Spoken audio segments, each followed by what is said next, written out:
Bonjour à tous, alors dans cette vidéo je vais vous apprendre à calculer des mesures d'angle, des angles, pour être plus court, des angles dans l'espace. Alors ça va utiliser le produit scalaire dans un repère orthonormé. Donc le repère est vraiment toujours orthonormé pour pouvoir ici calculer des normes de vecteurs.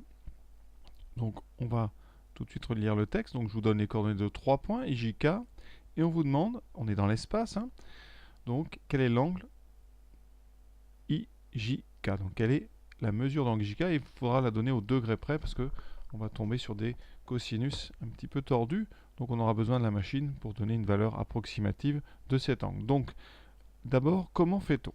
La première étape pour faire ce genre d'exercice, c'est de faire une petite figure rapide. Ne respectez pas une quelconque échelle, ça ne sert à rien, c'est juste pour avoir vraiment les bons angles. On cherche nous ici l'angle donc qui est en J. Voilà, donc on va passer par le produit scalaire. On a donc besoin d'un angle orienté. Cet angle, vous pouvez l'associer à l'angle orienté JK, JI. Vous pouvez prendre, si vous voulez, JI, JK, ça ne changera rien. Donc, cet angle ici, on va utiliser un produit scalaire pour l'évaluer. Produit scalaire du premier vecteur JK par le deuxième JI. Et on va évaluer ce produit scalaire avec deux formules. La première qui sera toujours la même, c'est celle avec le cosinus. Donc, ça sera norme de JK multiplié par la norme de JI multiplié par le cosinus de l'angle orienté, justement JK, JI. D'ailleurs, vous savez que si j'inverse ces deux angles, le cosinus ne change pas. Donc c'est pour ça que si je prends JK, JI ou JI, JK, ça ne changera pas le résultat. Ensuite, autre remarque, la norme d'un vecteur JK, c'est tout simplement la longueur JK et la longueur ici JI. Donc vous pouvez très bien écrire à la place JK multiplié par JI multiplié par cosinus donc de JKJI qui revient, et ça il faut le savoir, au cosinus de KJI, donc de IJK. Ça veut dire que le cosinus d'un angle orienté, c'est le même que le cosinus de l'angle géométrique. Et donc on est parti. Comment maintenant calculer ce produit scalaire différemment? Alors il y a plusieurs formules, vous pouvez faire avec des projetés, avec des coordonnées. Ici, on va faire avec des coordonnées puisqu'on vous les donne. Pour faire avec des coordonnées, je vous rappelle la formule. Si vous prenez un vecteur U de coordonnées ABC, et que vous prenez le produit scalaire avec U' de coordonnées A', B', C', eh bien, le produit scalaire dans un repère orthonormé vaudra A', donc A fois A', plus B fois B', plus C fois C'. Rien de plus simple. Donc ici, pour notre produit scalaire, il va falloir donc déterminer les coordonnées du vecteur JK. On va le faire tout de suite. On a les coordonnées de ici, J et K. Donc c'est coordonnées de K moins J. Point d'arrivée moins point de départ. Donc 4 moins moins 3. 7, 0, moins 1. Moins 1 et 1 moins 0. Évidemment, vous essayez de le faire tout seul. La suite, on va faire le produit scalaire avec le vecteur J. Ses coordonnées, donc coordonnées de I moins coordonnées de J. Ça donne donc 1 moins moins 3, 4. 2 moins 1, 1, 0 moins 0, 0. Et là, on applique la formule la plus simple du monde, 7 fois 4. Je vais écrire vraiment pour bien que vous voyez. Plus moins 1 fois 1 plus 1 fois 0. Qu'est-ce qui nous reste? 7 fois 4, 28. Moins 1 plus 0, il reste 27. Donc notre produit scalaire vaut 27. Maintenant, on va identifier nos deux formules. Il va donc falloir calculer les longueurs JK et JI. Pour ça, rien de plus simple. Je vous rappelle, si vous avez les coordonnées d'un vecteur AB, coordonnées qui sont ABC, eh bien la longueur AB, qu'on appelle et qu'on note la norme du vecteur AB, c'est donc longueur AB, c'est la racine carrée de A2 plus B2 plus C2. C'est donc ça valable dans un repère orthonormé, encore une fois, c'est un Pythagore, et en 3 dimensions. Ici, donc pour xjk, ça va donner quoi? Directement, donc racine carrée, alors j'ai donc ici 7 au carré, plus moins 1 au carré. Alors, on ne met pas les moins, puisqu'au carré, ils vont disparaître, donc tout de suite, on les enlève. Ça évitera les erreurs. Ça donne donc racine de 49 plus 1, donc racine de 51.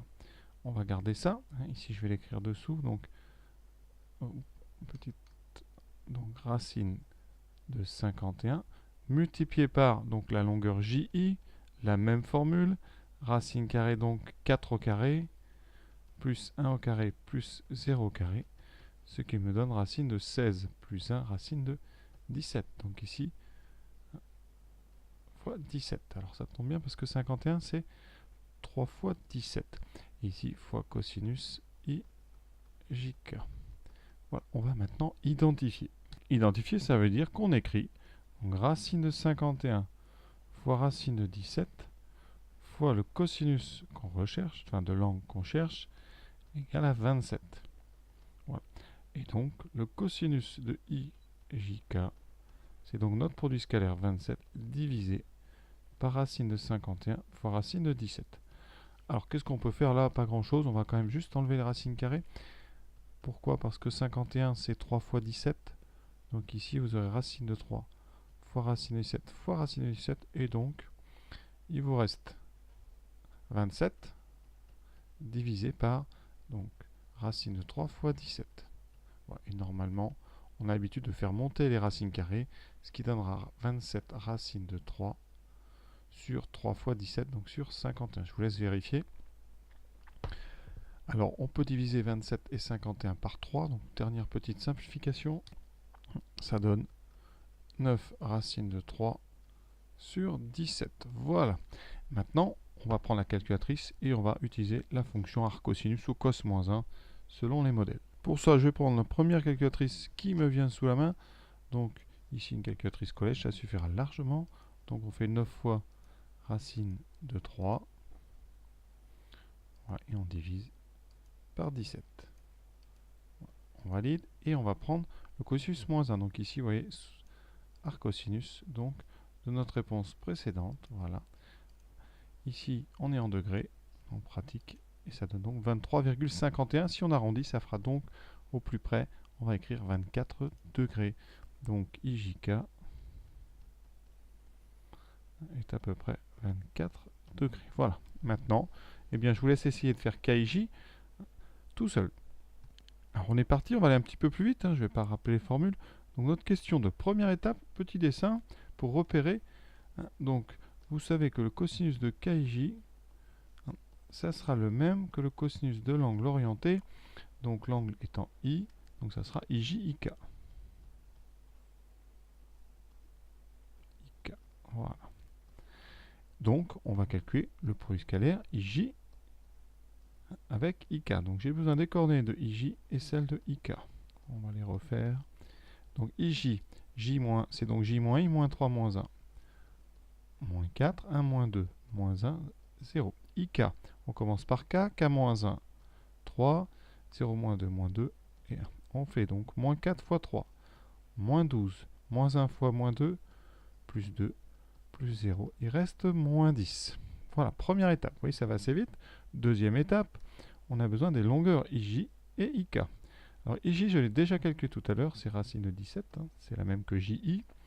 Quant à IK, on ne l'a pas encore fait, donc ça donne racine de 3 au carré, 9, plus 2 au carré, on ne met pas le moins 2, je vous l'ai dit, 4, plus 1 au carré, 1, ce qui fait racine de donc 14. On a quasiment fini.